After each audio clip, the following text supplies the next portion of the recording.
All right, welcome back, those of you who are back. And we're on to our last session, and one that I'm very excited about, in the sense that throughout we've had a series of questions or discussions about the role of innovation and how that interacts with different kinds of health systems we've talked about, and more generally that innovation being a central question of how to design an efficient health system overall. So to answer that question once and for all, or at least pose some important issues and questions that we might think about, both in learning from different health systems and then in also helping design all of the health systems we're talking about here across countries, we have two fantastic speakers.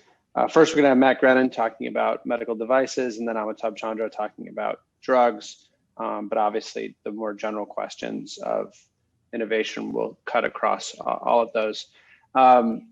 We are going to take the same format we have been using at 20 minutes each, and I'll collect questions, and then we'll do questions for the both of you for the last 10 minutes after that. So then without further ado, let me turn the power over to Matt Grennan. Thank you. Great, thanks, John. It's great to be a part of this. It's been a really interesting set of presentations.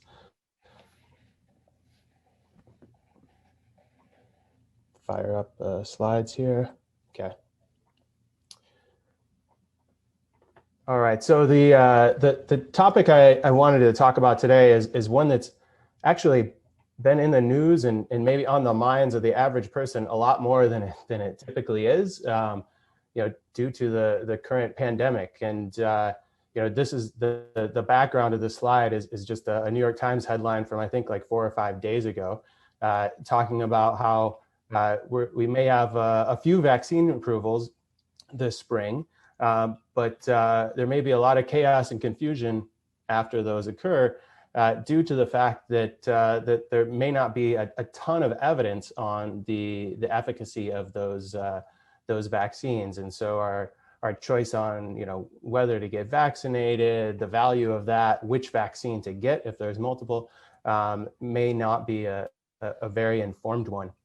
And this is related to a tension that and of everyone who works in healthcare regulation, and then economists like me who like to think about these issues really focus in on, and that's this trade-off between access and risk, right? So it takes a long time to test products and large samples and long periods of time, and so the more we test, the longer we wait to get access to a new innovation, and the more we test, the more costly it is to introduce that product to the market, and so we may not have we may have products that don't even find it to be in their interest to enter at all if testing is too costly.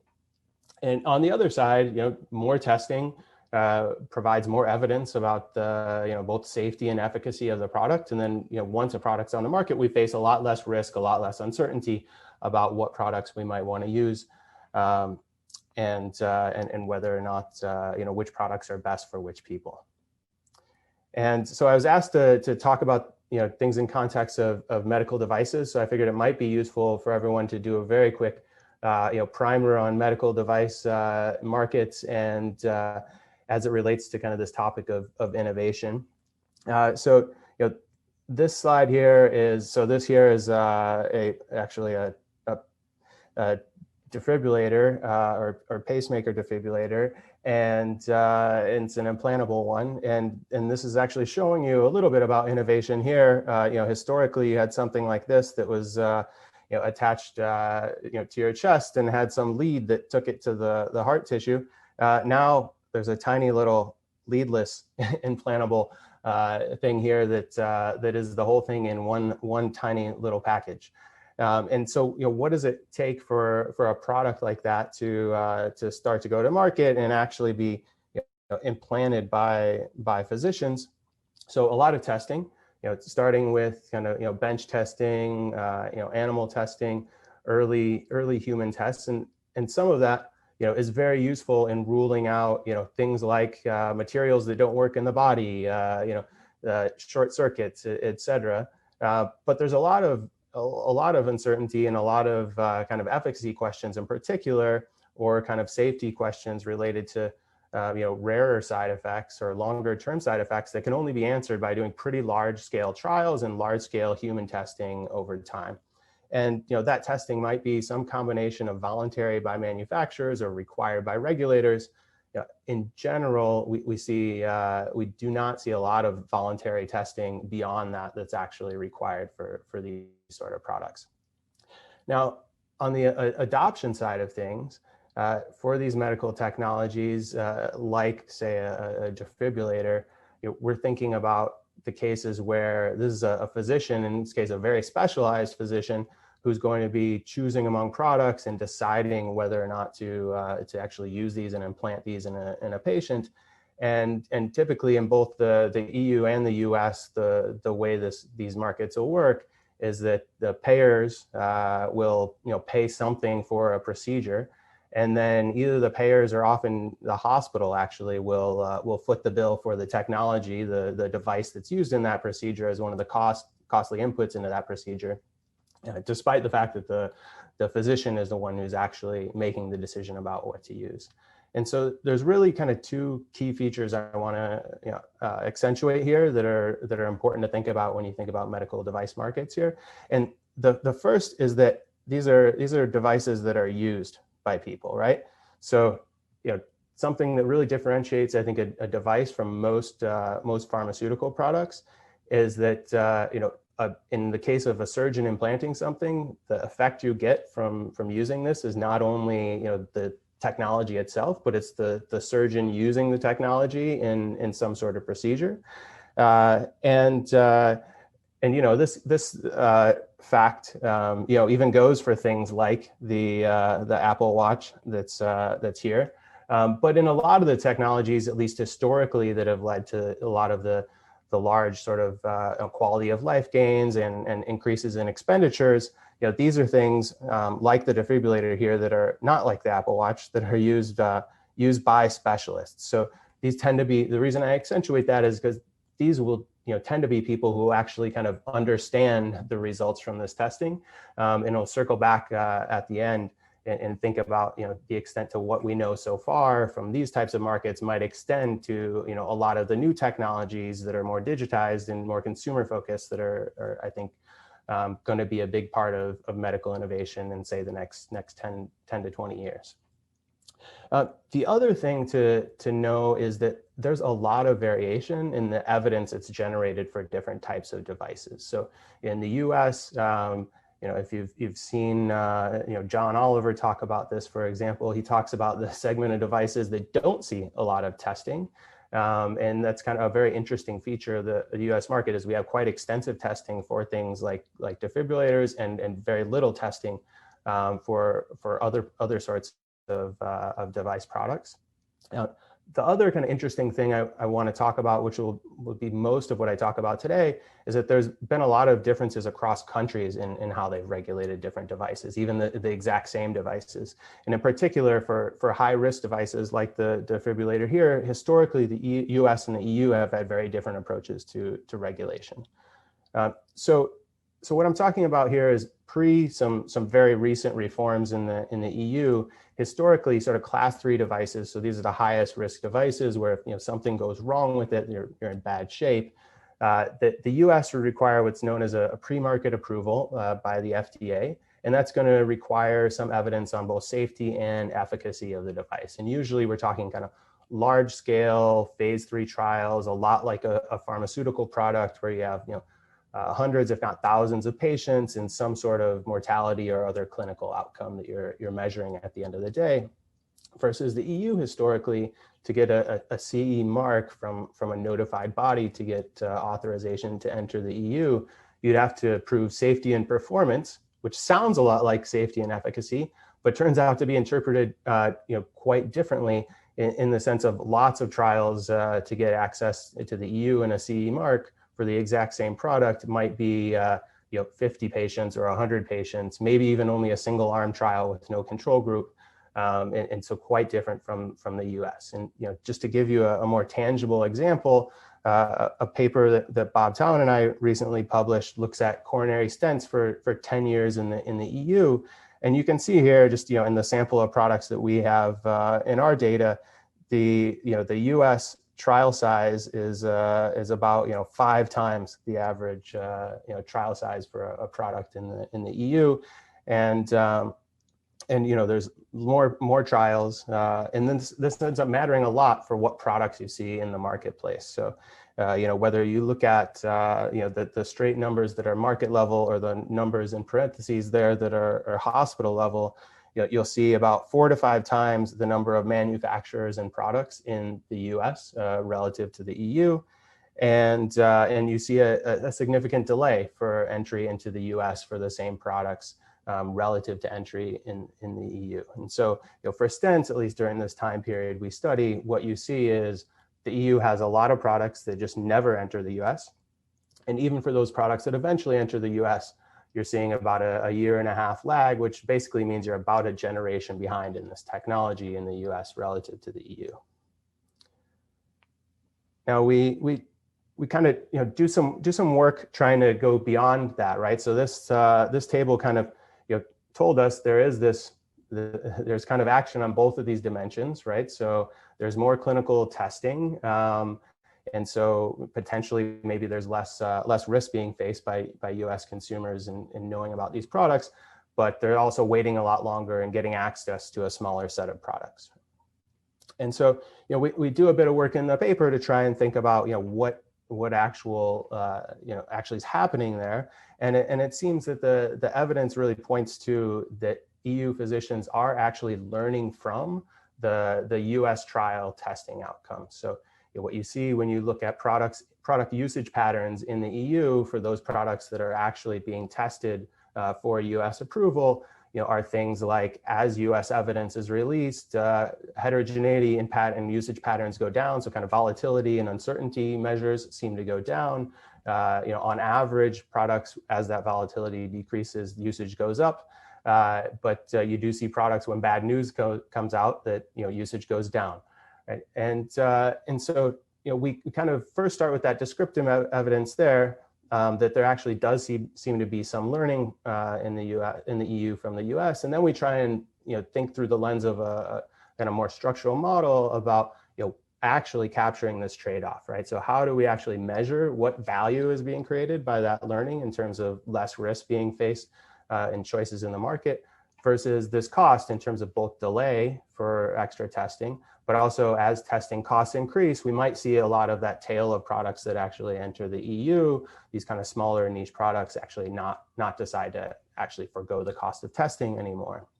And kind of just to summarize the kind of headlines of what we find is that the baseline testing that the EU requires is actually quite important.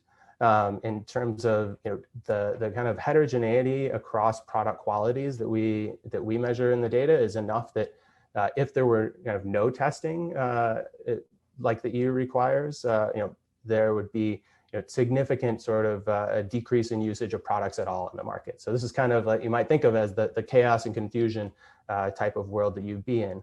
But the baseline testing the EU requires does avoid that scenario.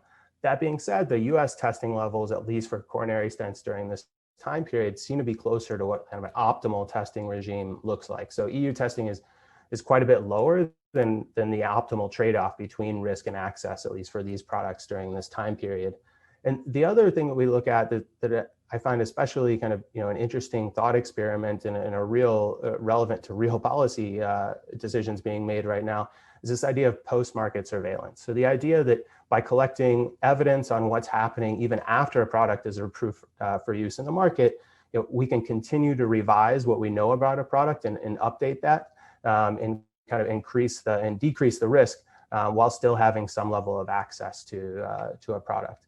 And we find that at least for this case that could improve welfare as much as 20%. So I think a big question about a study like this is, can we learn things more general than just for stents in a 10-year period from this study? And on one hand, the answer is it's difficult. On the other hand, what we do is kind of take this estimated model we have and start thinking through these same thought experiments and calculations for a pretty wide variety of parameters, that kind of depart from the ones that we've estimated. And the two really robust things that come out of that is, one, there is this value for sort of baseline levels of testing, kind of like the EU requires, right? So it's almost, kind of never optimal to decrease testing down to pre-market testing down to zero. And the two is this value of post-market surveillance. So the fact that, thinking about collecting data even after a product is released to the market and continuing to decrease uncertainty and risk in that way can be really valuable, because the patients who, even when if you release a product with a fair amount of uncertainty, then it can still go to the patients who really need it most and don't have another good option, while we continue to learn about it for a broader population of people. And so, the actual numbers on values of these two things will depend a lot on the parameters, but the value of having them at all is pretty robust across different parameters. The other thing I want to talk about here briefly is actually what we've learned from the reforms that have happened in the EU. Interestingly, while we were writing this paper, the EU was contemplating some major reforms to their medical device regulations. I'm sure there's probably no causal story behind this, but actually very early stage results from our paper were presented by the head of the FDA when he went to talk to the EU back in 2014. So, no matter what we say about government processes, apparently it's faster than the economics publication process. But anyhow, so in 2017, the EU passed these pretty extensive revisions to their medical device regulations. And basically, they ended up looking a lot more like the US regulations for pre-market. So for most products now, the sort of trials you'll have to run to get access to the EU market look a lot more like the trials you'd have to run to get FDA approval, at least for these high-risk devices. And in some cases, even a tighter standard than what the FDA would require now. The other really interesting feature is both for old and new products. So if you're a product that's already on the market, you don't have to go do new tests. But the one thing you do have to do is implement a pretty rigorous post-market surveillance regime, right? And so this has been, it turned out to be, I think, maybe a bigger piece of the changes than people might have anticipated. The reason being is that the way they're orchestrating this right now, and the decisions seem to be being made, is that the cost of doing all this data collection are falling on firms. Now, I think, we always thought of the thought experiment as being, this is some sort of high fixed cost, but pretty low marginal cost infrastructure that maybe would be sort of, government run or run by, often in the US, when it's done, it's run by a consortium of firms. In this case, it seems to be that the costs are high enough that some smaller firms are starting to exit the market, which is kind of, I think, interesting and potentially worrying learning from what's going on in the EU right now. Now, what can we learn sort of more broadly, I think, from these two experiences and the kind of looking at the EU, both on the old EU and the new EU approach to regulating innovative new products. So I think, one is this one we talked about how it's really important to have some level of pre-market testing to avoid these sort of chaos and confusion scenarios.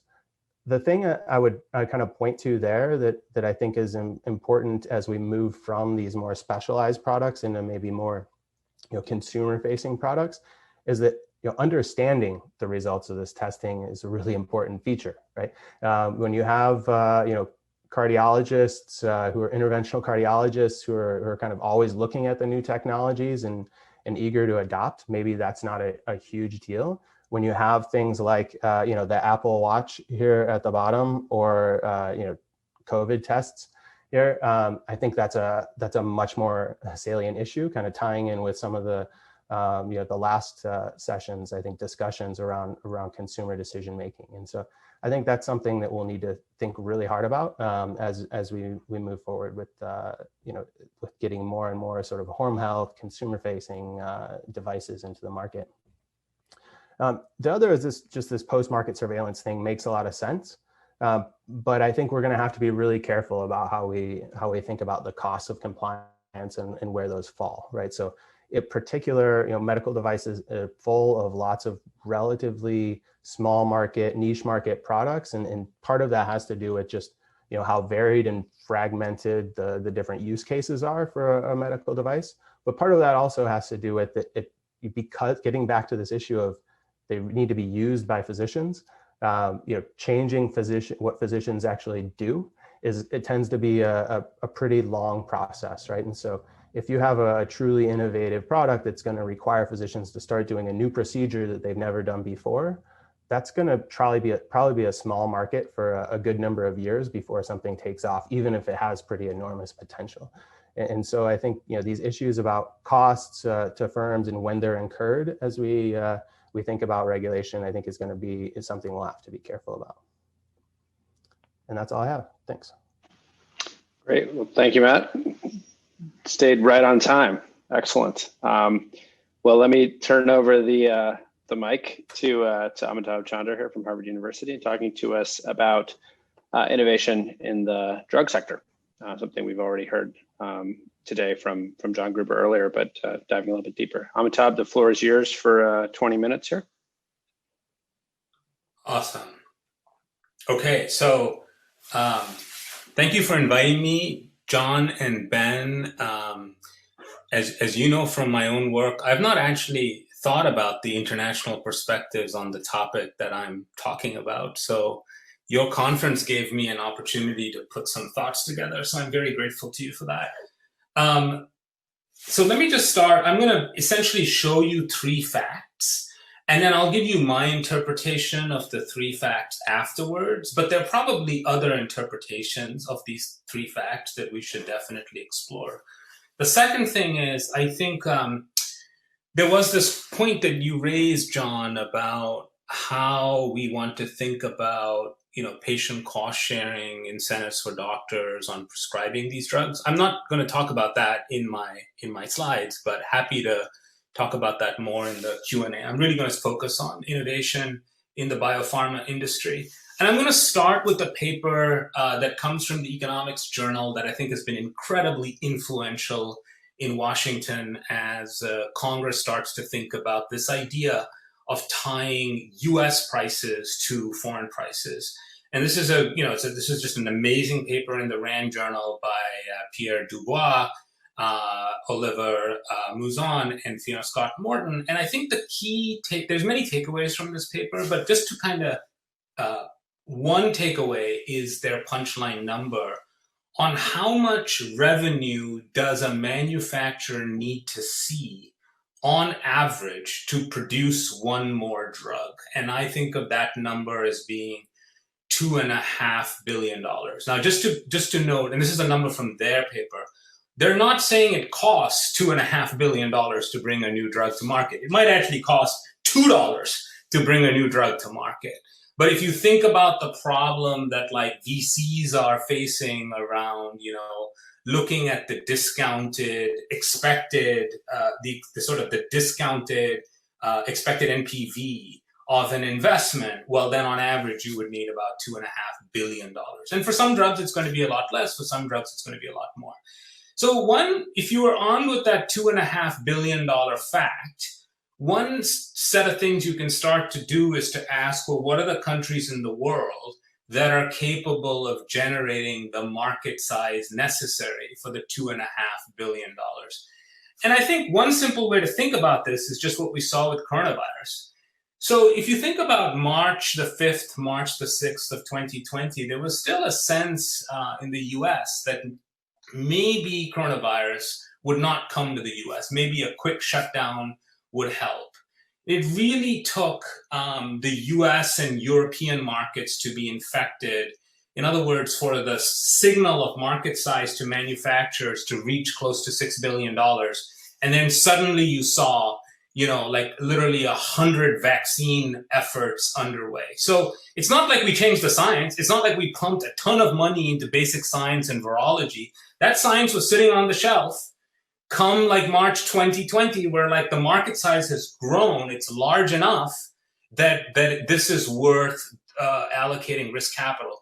There was no vaccine activity really in January Even though it was sort of raging through Wuhan and places like that, the only company that got involved in it was Moderna, and people thought they were a little bit crazy for thinking about COVID. So this is just sort of a quick illustration that market size affects innovation. Now let's just sort of think about the four big markets. The US market for drugs, if you count up all drugs here, so not just brand name drugs, generic drugs, drugs that are given in doctors' offices and in hospital settings, as well as retail drugs. The US market is a little less than $500 billion and is growing at about 5% a year. The top 5 countries in Europe have a market size of about 180 billion, and it's growing at about 4% a year. Japan is like, maybe a fifth of the US. And these emerging countries of Brazil, China, Russia, India account for, about 286 billion. So you can see that market, that worldwide market is about 1.2 trillion, but you can see from this little exhibit how large the US market is. It's just enormous compared to all the other markets. So a natural question becomes, how big are these other markets? Because if you're thinking about innovation, you want to know how much of the innovation is being pulled by the US market, induced by the US market, and how important are all these other markets, right? So like people say, well, China is not very high on per capita income relative to the US, but it's a lot of people. That's a really good point. Other people will say, well, the UK, the UK insures everybody. So even though it's a smaller population than the US and they have slightly lower income, it's not that much lower income, right? So let's kind of just look at market size across the world as a function of the US market and see what we get. So the current day is sort of 2018, and on the right is what you expect. So the US is mechanically 100% of itself. China, which is the next biggest market, is about a third as big as the US. And I'm not even getting into like, is this the market for oncology drugs or anything like that? But when we're thinking about other countries, other rich countries like Japan or Germany, they're actually quite small relative to the US, right? So if you're like an IO economist, you should be looking at this thinking, I understand now why there's tremendous, massive price discrimination across markets. Because these other markets, they could walk away from the drug, or they could threaten to walk away from the drug, and the manufacturer would be crazy not to offer them the drug at marginal cost or just a little bit over marginal cost. But what you can also see is if we started to tie our prices to the UK prices, right, just as an example, or the Spain prices or the Australian prices, well, manufacturers certainly are going to be like, maybe I just won't sell to Australia, because it's like it's just such a small part of like the US market. It's 3% of the US market. It's like a small American state, right? And so I think we policymakers have to be very careful about sort of coming along and saying we're going to attach or determine American prices looking at some of these small, wealthy European countries like Belgium, because that would ignore the price response from manufacturers. It's going to be very easy for manufacturers just not to sell to Australia or just not to sell to Belgium, right? So that's one thing to keep in mind. But the other thing to keep in mind is just the size of the US market.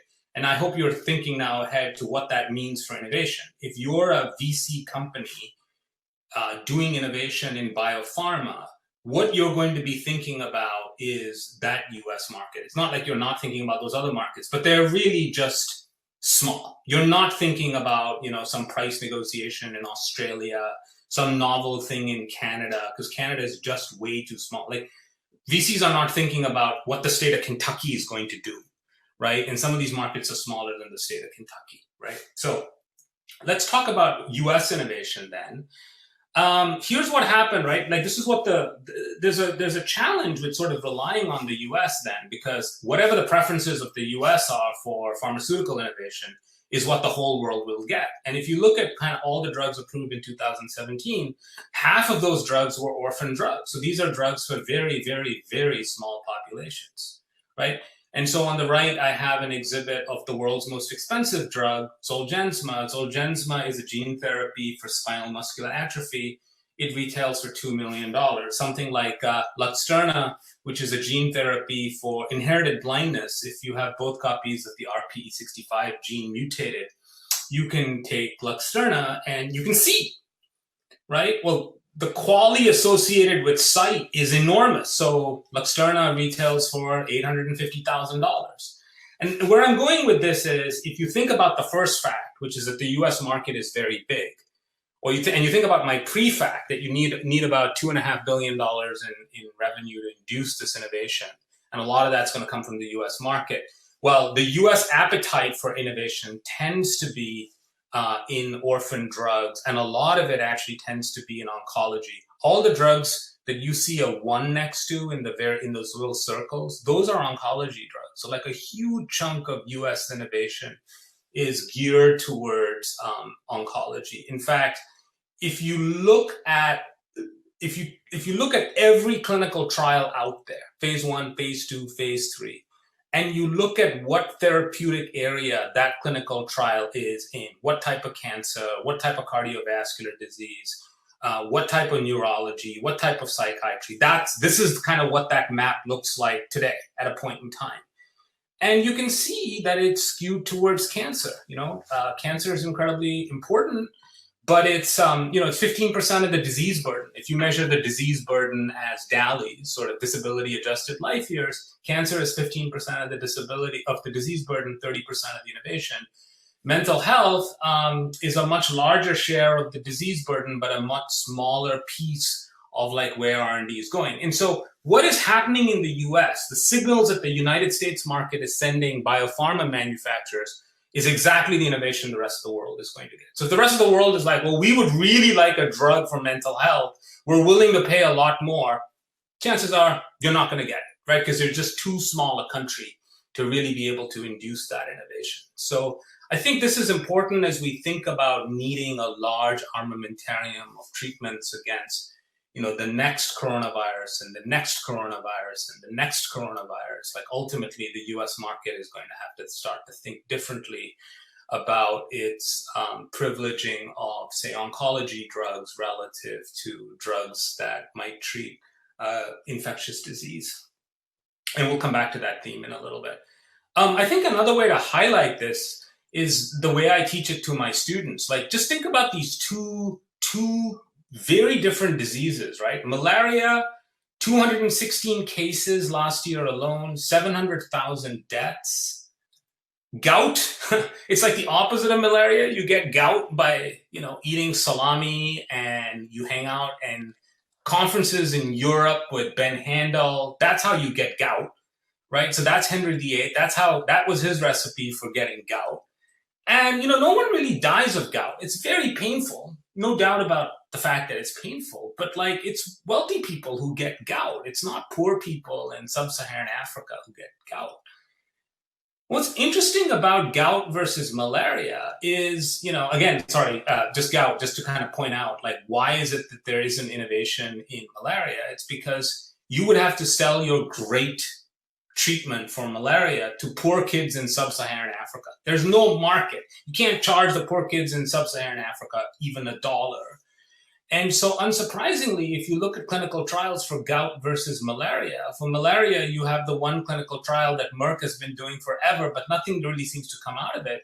And in gout, you have about 20 clinical trials a year, right? That's all like the American market, the kind of the wealthy European market driving this innovation. So I think the first order issue for innovation is that the drugs that the world might want are unlikely to be the drugs that the world will get. The world will continue to get a ton of drugs that are geared for the US market simply because of its size. And the US market is big for 3 reasons. One, we're a big country, 330 million people. Second, we're a rich country, right? Relative to all the other countries, we're a very rich country. So high willingness to pay multiplied by lots of people. And third, no cost effectiveness.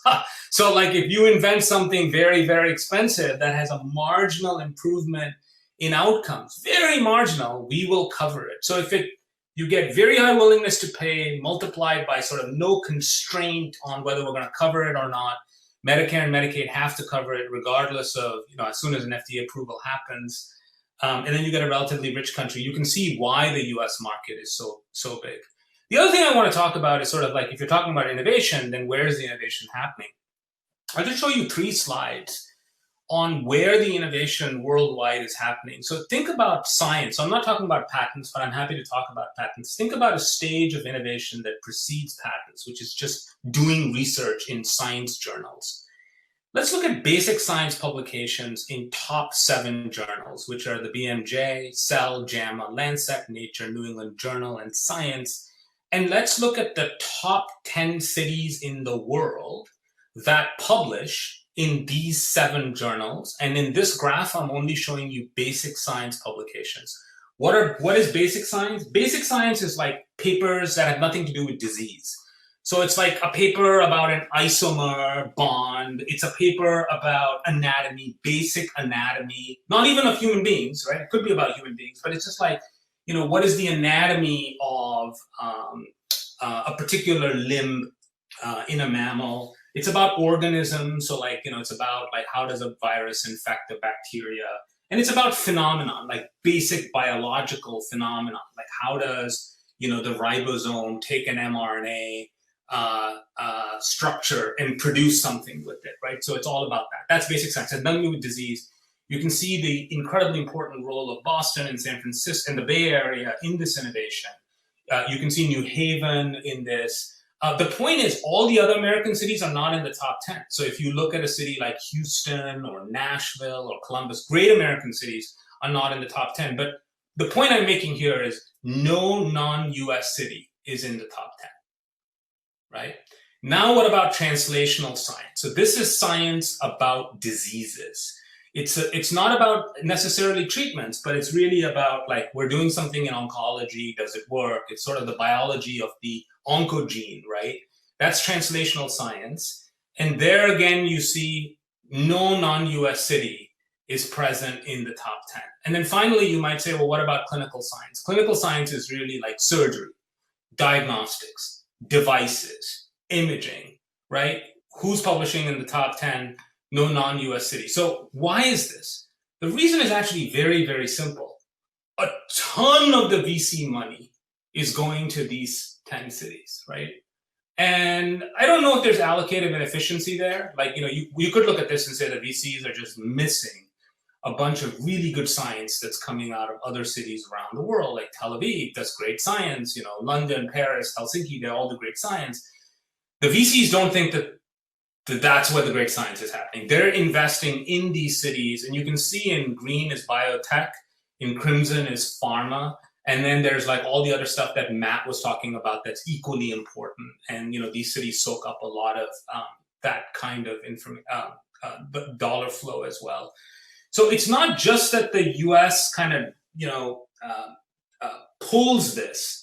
All the push incentives from the NIH and all are clearly working in American laboratories and American universities. So like when we're thinking about worldwide innovation, even if we figured out how to create pull incentives in other countries, which, as my first chart showed you, would be hard to do, you'd still have to rely on these cities to sort of do it in some sense. It's not like these other cities would be able to suddenly, produce the basic science research it takes to, generate a new vaccine for coronavirus. And so my last topic, yeah.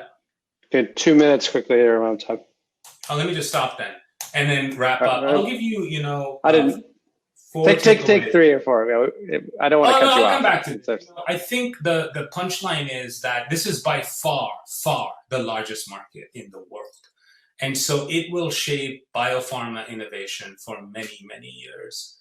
I think that one problem with this is that what we get at the end of the day is guided by the US market. And when I say the US market, it's really the US commercial market. So it's like 160 million people who are very generously covered by their employers, whose health insurance benefits they receive on a tax-preferred basis. That market is really, in some sense, the engine of innovation in this industry.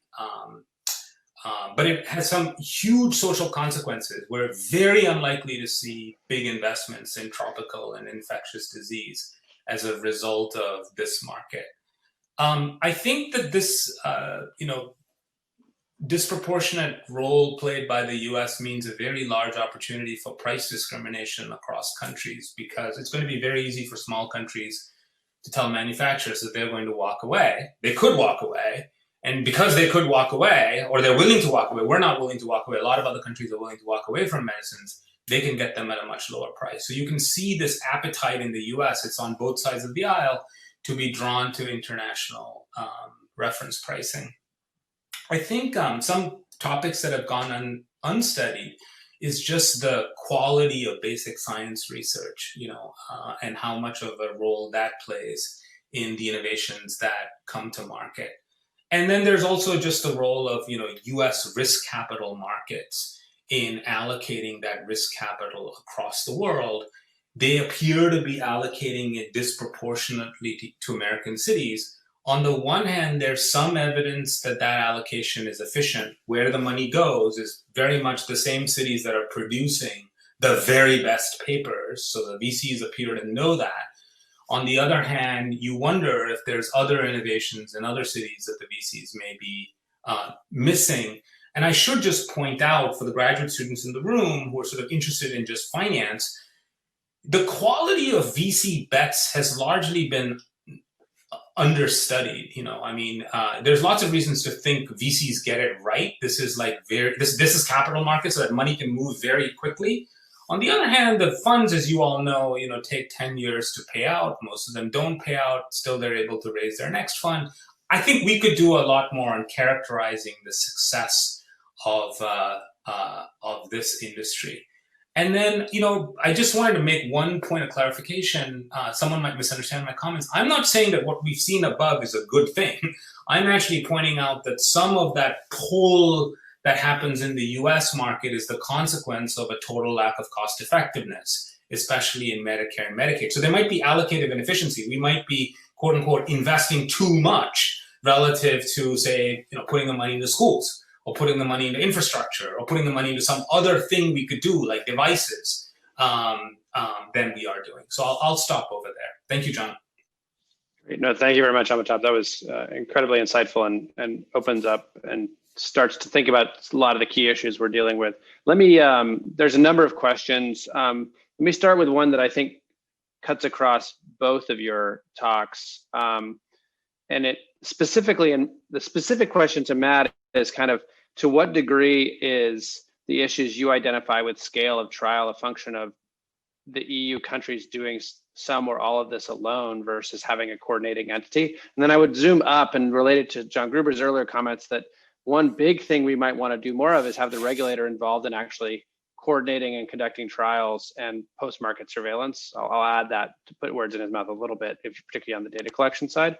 How do you guys think about it? I mean, it's a theme in both of these that these even relatively wealthy countries are small, and maybe they would want to coordinate, or maybe, how do you think about this in both the lenses you're looking at?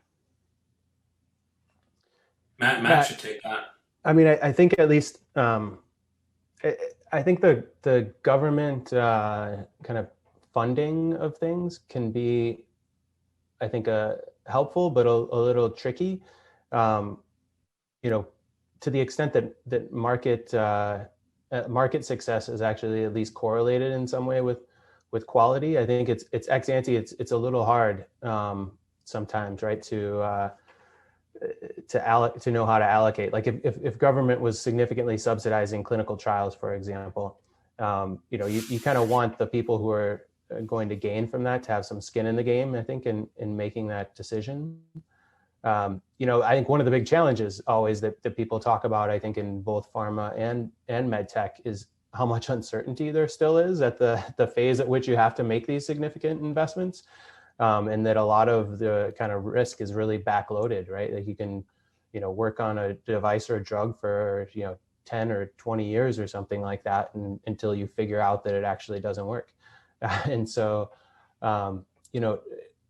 so it's kind of interesting where you need to figure out some way to, fund these things, that's trying to incorporate whatever information and signals that there are, while still while still doing it in a way that incentivizes innovation and in areas that might be hard, or might be where the price signal isn't going to be big. Like malaria is just I think a great example of that, right?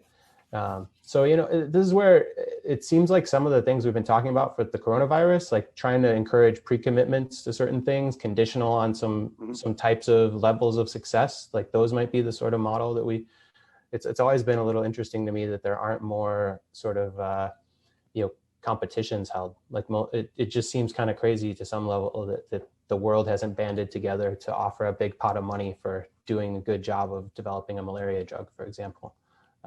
But they haven't. Yeah, I'd love your thoughts on that, because actually that's very close to a question Ben asked, more in the context of also Me Too drugs. I mean, what is your view of the ability to have more kinds of pre-commitments that might, say, really reward things that are more breakthrough, where we'd obviously have to define that? So I think of government as just being incapable of figuring this out, where markets, like there's just, as Matt said, there's so much failure, right? So the advantage government has in all of this is it has a lower cost of capital than financial markets because it's playing the long game. So government's going to use a 2% cost of capital. Financial markets will use a much higher cost of capital. So that's the discount rate. And so if you can discount things at 2%, that's awesome. On the other hand, think about the current coronavirus. This is not the first coronavirus to have hit the world. We've had SARS before. This is the reason this is SARS-CoV-2. That's because there was SARS-CoV-1, and there was MERS, and there were 7 Ebola cases. And of course, there was the great influenza of 1918. And there's swine flu. Now, let's think about what government has taken away from this. Has the government said, let's create a pre-commitment fund to avert the next coronavirus? Has any government in the world done that? I think Matt is exactly right. It wouldn't take a lot of money to actually do this. I mean, to build a vaccine for a coronavirus is not rocket science. Like we have you just have to kind of make sure that it works, right? So you cannot build it until the virus shows up. But you could have a lot of these things ready to go. You could find a way to sort of sequence all the coronaviruses that live inside bats, and you could be ready to go. You could have a platform that you can deploy very quickly. We haven't done that. It's not just our government. No government in the world has done that. So I think there's some general incompetence that government has when it comes to thinking about the future, which is very sad, because then we'll end up delegating all those market failure responsibilities to a man named Bill Gates. He is like he's single-handedly solving market failure in the world when it's really the job of government. If we can do this for coronaviruses, I think it would be great, because if we could do it for coronaviruses, which have now landed up at our doorstep, maybe we can start to think about malaria in West Nile, which we will see more of as a result of climate change. Like with climate change, there will be more malaria in America. There will be more West Nile in America. We're not prepared for that. So I worry a lot that what we're very good at doing in government is letting the private sector do all the R&D, then in phase 3 coming along and saying, we'll subsidize your R&D. Sadly, that was not the R&D that needed to be subsidized. You don't need a company to get its phase 3 R&D subsidized. You need the basic science like 2 decades ago to be subsidized. So, can we do it? Yeah. Will we do it? I would be very surprised. I have not seen any sensible Democrat propose a concrete plan to do this for COVID-3. So one other question, sort of somewhat related to this anyway, and Amitabh, I think it's interesting you pose sort of that the U.S. preferences are being exported in a massive way here, and there's 2 related questions there that I think you bring up. One is, I want your views on, and this is both the VCs that might fund this, but also the managers within the pharma companies. Might we be concerned that they actually care very little about the aggregate financial returns of their decisions and much more about, different things, career concerns, promotions, not wanting to fail? Most of them, as we're saying, almost all of them will have been retired or moved to another company by the time this bet would pay off. And I'm interested in how you think about that. And another related set of sort of preferences that might be going through the system is that health insurers, right? You talked about the mental health drugs. Well, partly it's that health insurers have not covered them for a variety of reasons that are outside, arguably outside of the nature of acuity or nature of morbidity of the diseases, and largely a function of adverse selection and kind of the stigmatization of the diseases that allowed them really to not cover them without regulation. Kind of how do you view insurer coverage as also manifesting itself in where innovation goes? And this, I guess, would also relate to these kinds of, COVID-2, coronavirus, or even other communicable diseases where insurance arguably is always going to undercover it because of the private coverage consumptions or coverage will be low. It's a lot there, but so I think on the mental health and the insurer lack of demand, you're right, John, but that's a lot of it has to do with this point that I was trying to make, that the demand is coming from the US commercial market. And the US commercial market cares a lot about Luxturna and Zolgensma and the new oncology drugs and, breakthrough technologies for diabetes, which would, of course, spill over onto the whole world. But mental health, it's important, but it's not that important to that market. And so you got to beef up the willingness to pay for novel, game-changing drugs that can go after mental health from Medicaid. Medicaid is a big payer, but Medicaid is a relatively poor payer. And so I think we're just seeing that market size point that I started with come alive even within the US. So just like the Australian market isn't doing anything for drug innovation, Medicaid is probably not doing as much because it's a relatively poor payer and it's unconstrained. Look, now if you give me the mic for forever, I'll end up saying that we should just be raising taxes, which is something I've always argued for, because if Medicaid had more money, which I think we're a rich country, we could give Medicaid more money by just I think innovation and tax policy are sort of linked at some level because there's a whole bunch of missing medicines that don't come to market, not because the science isn't there, but because of your point, John, that Medicaid is unable to pay for them, but it would naturally pay for them. A novel schizophrenia drug would really benefit Medicaid. Let's expand Medicaid, and if it costs us money, let's tax people to expand Medicaid, right? Yeah, the malaria problem is a different problem, though, just to be clear. Like the malaria problem is like, I think anytime you're dealing with COVID-2, malaria, you're dealing with infectious disease, and that's a classic market failure because the willingness to pay is really small and manufacturers really don't capture the full willingness. So there we got to think about Matt's ideas around pre-commitment contracts. Great. Well, with that, let me thank both of you again for an excellent discussion of and raising, frankly, a lot of clear food for thought. The fact that we have some observations or facts, but I think fewer answers and more work to do, both as researchers and also ultimately on the policy side. And with that, let me give you a few closing remarks, and I won't take too much time since depending on your time zone, it's Friday night for some people.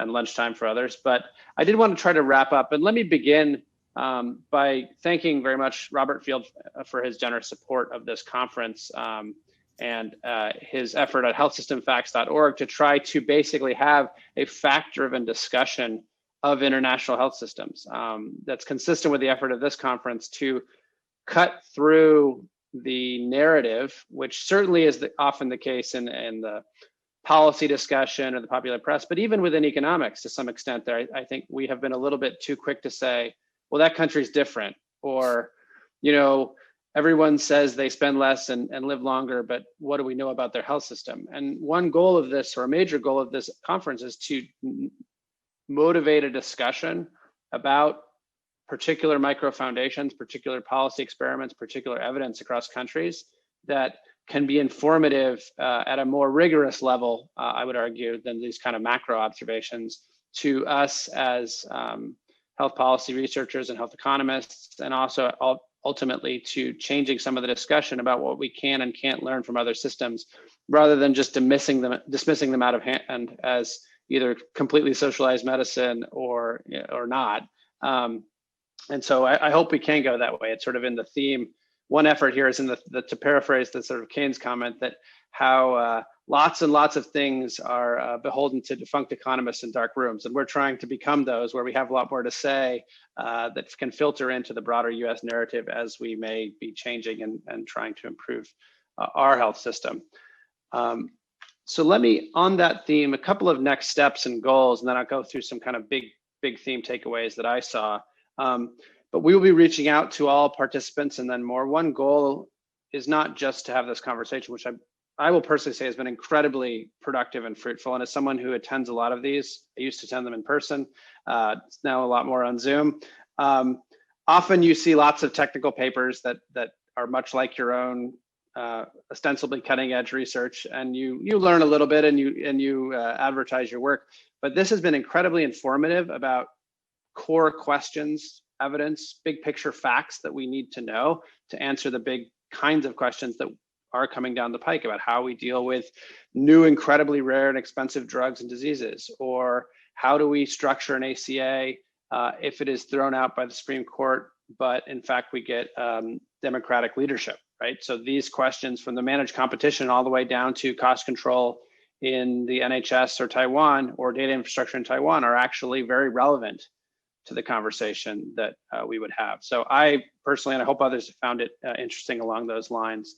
We're going to try to structure another conference with this group and extending beyond that for sometime in the spring, where we can motivate the time and effort, which has been fantastic thus far, to introducing the issues, to thinking about actually how they map to particular policy questions that are coming up in the US. And we think those will potentially rise through very different directions depending on what happens next week. But nevertheless, there will be key policy questions. So let me just play back a few themes that I had in taking away from this. I think universal themes that I saw were starting yesterday and then really being emphasized heavily by John Gruber's keynote was managing and paying for innovation. That's central to all of this. And so I think Matt and Amitabh have frankly raised some really important questions and I think opened more avenues for research and policy than they've closed in a good way. And I think there's a lot to be done there. The other theme that frankly keeps coming up, and I think I'll blame myself here. I tend to be dismissive of this in some sense. I know the US healthcare system doesn't work that well, but tend to, again, respond to things like Japan spends less and lives a really long time with, well, that's not the health system. But I think as you dive in and you get the details of different countries, the real deficiencies across lots and lots of domains of our healthcare system become very salient at the micro level. And I think there's two things that takeaways here that we can actually address them, that there are models for these pieces that are not just trying to find small state experiments or regression discontinuities in the US, but instead going to much larger scale evidence in other comparable countries with very good data. I think the flip of that is too, before we vilify the US too much, is that actually we have learned quite a bit here and that there are takeaways that can go the other direction, even going back to Carol's fantastic discussion of internal markets and how do markets work without prices. I think increasingly we have that in the US. We can also compare function with prices and sort of understand. So I think it should be a give and take, and I hope this group and the extended effort of this conference is to move that in that direction.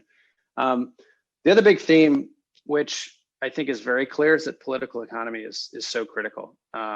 Even we tend to take the NHS or the German system as given. The German system is very old, but it was a political moment that allowed it. And even, if you look at the actual political economy of the Beveridge report and the implementation of the NHS, it was not this treasured component of being British at that time. It was highly controversial. And so it is striking while the iron's hot and then working around it, which I think underscores the role for technocratic economists like us in terms of building up policies, because you don't have political moments over and over again, and you have to work with what you've got rather than waiting around for kind of big bang things. And the ACA would be a case in point in the US.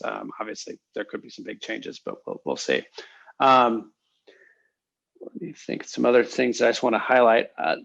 if I just looked at things that I took away as U.S. opportunities that were thematic across the presentations, the role of IT and data was fascinating, and the fact that countries that have systematic data infrastructure, it's such an opportunity. Looking at Taiwan's ability to do this at quite large scale, I think it's clearly smaller, but 24 million people is a very large place, a very large country, and clearly using that to effectively pay doctors and reduce administrative overhead, and at the same time be more interventionist with that data about managing conditions. I think it's a great example to think about.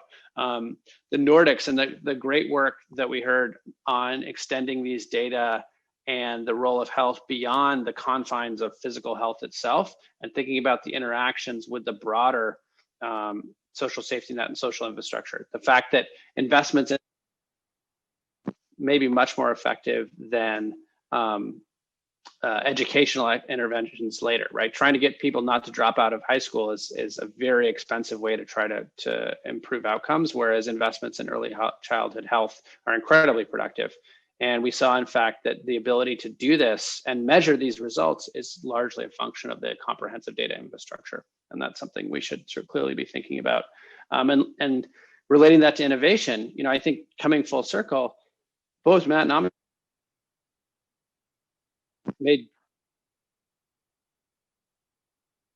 some Bluetooth issues, made great points about the need for these kinds of data infrastructure to do post-market surveillance. If we start thinking that fewer people are going to be treated with more innovative medicines, and the ability to do trials at best will be costly, at worst will be infeasible, or whether or not it's worse is an open question, but you're just going to have better data on health outcomes across domains. Even without the sort of utopian vision of managing chronic disease, which I think is a tremendous application, even if we just say, how are we going to actually regulate new innovations and new drugs? So I think it will fit into a lot of domains. And the last kind of overarching theme that I think is ripe for research, and this is mildly self-serving, but I'll go ahead, is that the role for behavioral economics in these kinds of managed competition environments was very clear across these settings, that if you're going to offer choice and competition, you need to understand how the market's functioning in these kinds of complex markets. And I think we're starting to see, I think a great example was the first off, one of the highlights I will say is that the using a platypus to describe the Australian healthcare system seemed like an apt metaphor, but the fact that they don't seem, actually, they're trying to measure innovation. There isn't evidence for a lot of innovation from competition amongst insurance plans, I think is a great point. And asking these kinds of questions in other contexts where we're frankly bending over backwards from a regulatory perspective to offer choice, it underscores the need to ask these kinds of questions. So with that in mind, and there are so many more incredibly interesting and productive points being made, and I hope everyone found it informative. I want to thank you all again for joining us for a marathon Zoom session. I know everyone has a bit of Zoom fatigue. I hope we've made it interesting and informative. We look forward to following up for next steps of this effort to increase research and policy dissemination along these lines. Obviously, if you have comments or thoughts about research ideas about the conference, or want to be in touch with anyone, feel free to reach out, but both Ben and I are excited to facilitate that conversation, so feel free to reach out to us. So thank you very much, and enjoy the rest of your afternoon, evening, Saturday if you're in Australia. We appreciate it. Ben, do you have anything else? Nope, that's it. Thank you, everyone, especially to the speakers, but also to the contributors and to the participants as well. One additional thing to mention, especially for those of you, who have had Zoom fatigue or who have been able to come in and out, we do have videos for the sessions, and we are planning to organize those videos and the content from the conference into a concise website, which we should have ready early next week. And so we'll distribute that to everyone, just so you have, you can also use these talks and this agenda as a resource for yourself. So that's something I wanted to make sure I mentioned. That's good. It will be on the new Gilbert Center website, which is also worth checking out. All right. Thanks, everyone. Have a great remainder of your day. Bye. Thank you so much, everyone.